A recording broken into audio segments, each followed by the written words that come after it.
Hello everyone, Mocha Bear here. Welcome back to Mocha Bear's Hobby Den. Today we're going to be doing some building and painting of the new 10th edition Necron models.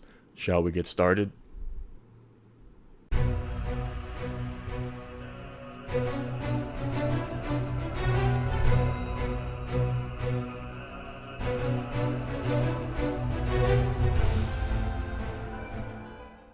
So before we get started, yes, this is Christmas Eve. I know you're looking forward to tomorrow. It's Christmas Day. So in honor of the occasion, I am wearing an ugly Christmas sweater with a little slot for a bottle. He holds the bottle in his mug. I am super excited for this episode.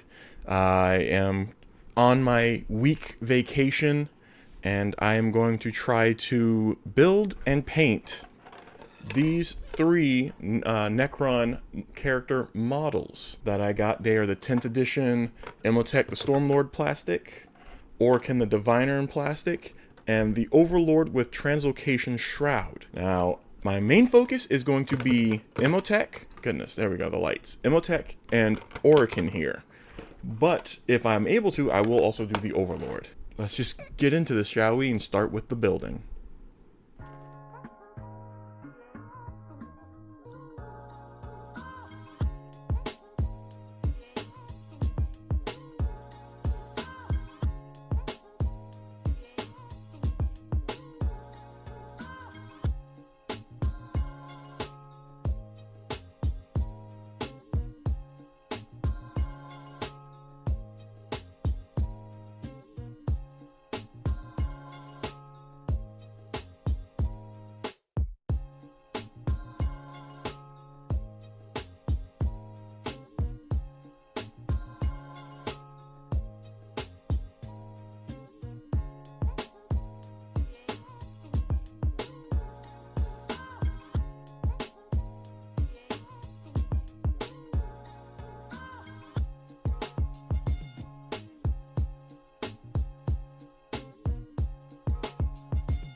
As you saw, I did not glue Imotek's cloak or the front tabard to him. Same with Orikan's front tabard piece. It sucks that I had to glue the side tabards to Orikan. I prefer to do partial build when it comes to models with hard to reach places when it's painting. But between the two, Orikan was definitely the much easier one to put together than Orikan. Orikan had so many fiddly bits, especially his right hand holding the little cube. That was difficult to fiddle with.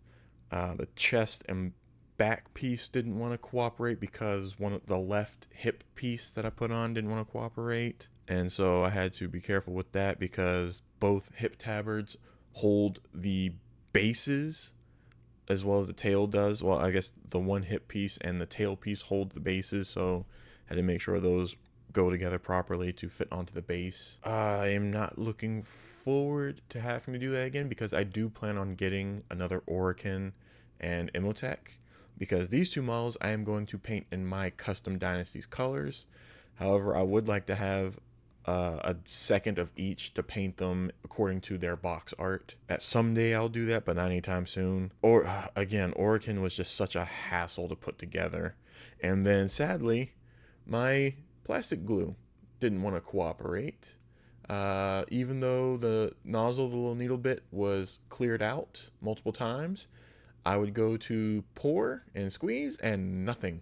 It would instantly clog up. I was using little bread twisty tie bit that I shredded the plastic off to get to the wire inside.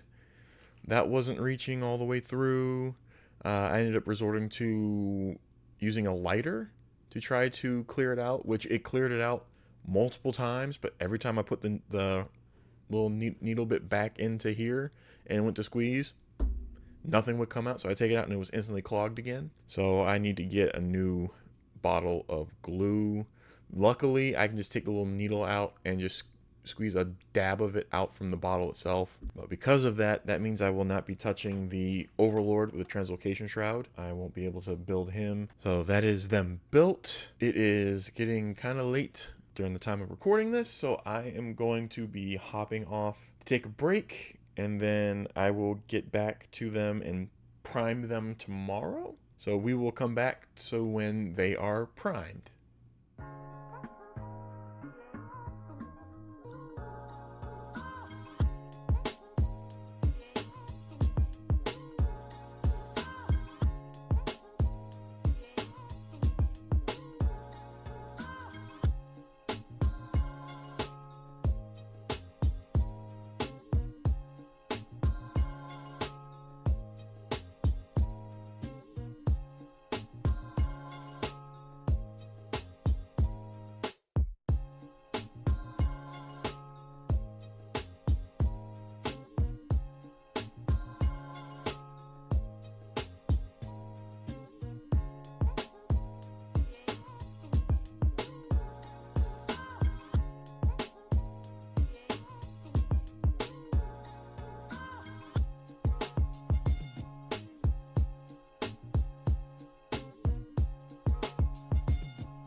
the cool blue light,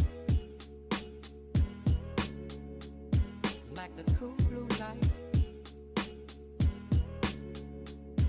like the cool blue light, like the cool blue light.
So it has been a few days since the first part of this video, and it took a bit longer than I liked due to the plastic glue wanting to give me some trouble. But then again, as I said before, I hadn't used it in a while, so it shouldn't surprise me. I need to get some more. But I have successfully painted both of the minis.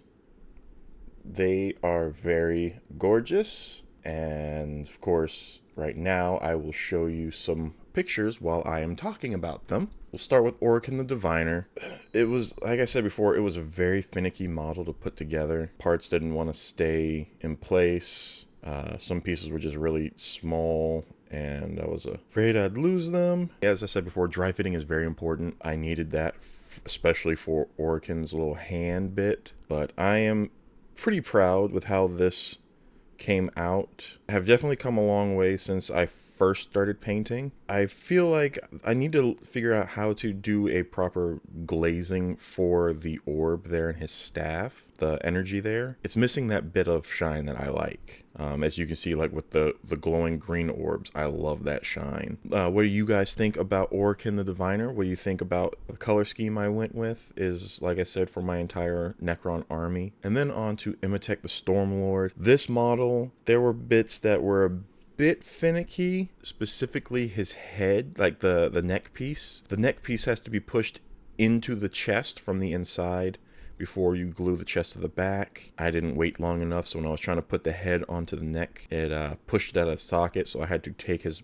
torso apart. The plastic was starting to melt, so I lucked out and was able to move quickly on it. The ink on his forehead was very difficult for me to keep clean like that. I have big hands, so that was a struggle for me to be steady with that small brush on that small bit, but I managed to do it. I am a very big fan of how the ink looks on his staff. The green on the black came out so much cleaner than I thought it would. And then the dry brushing on his cloak was very difficult to not just go heavy on it. So I did the base of Caliban green, then I did a Nuln oil wash. Then I did a dry brush of Caliban green, Warpstone, and Moot green. Then I did a final touch of white. It didn't come out as I was hoping, but it still looks interesting in my opinion. I might come back later and touch that up. But speaking of touch up, I need your opinion. His shoulder pieces, the front pauldrons, are Death World Forest. And I intended to have that the same color towards the back, but because the cloak was done as a separate piece, like it was painted separately, I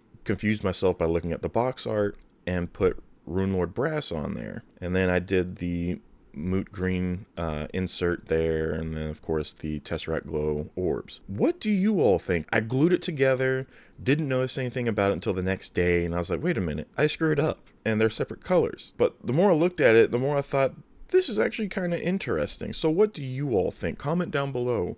Should I leave it front green, back brass, or should I just go ahead and color the back green as well? But I need to get going. Before I forget, to those of you who celebrate, today is Christmas Eve, tomorrow is Christmas Day, so Merry Christmas. And to those of you who don't celebrate Christmas, Happy Holidays. Please, please, please keep warm. Drink hot chocolate, coffee, hot tea, something to keep you warm. Keep a nice blanket or sweater close by. I'm going to go ahead and end this here before I start going on and on. If you enjoyed this video, if you'd like to see more like this, please give this video a like. Hit the subscribe button if you haven't already subscribed as I hit my microphone. Hit the bell icon to get notified when I upload videos as I hit my microphone again. Comment down below if you enjoyed this. If you didn't enjoy it, let me know why. If you want what more you'd like to see of the Warhammer hobby. And then please share this video. Okay, let's move my microphone away so I stop hitting it. I need to stop talking with my hands. Please give this video some love. And please, as always, take care of yourselves. And until next time, hobby on.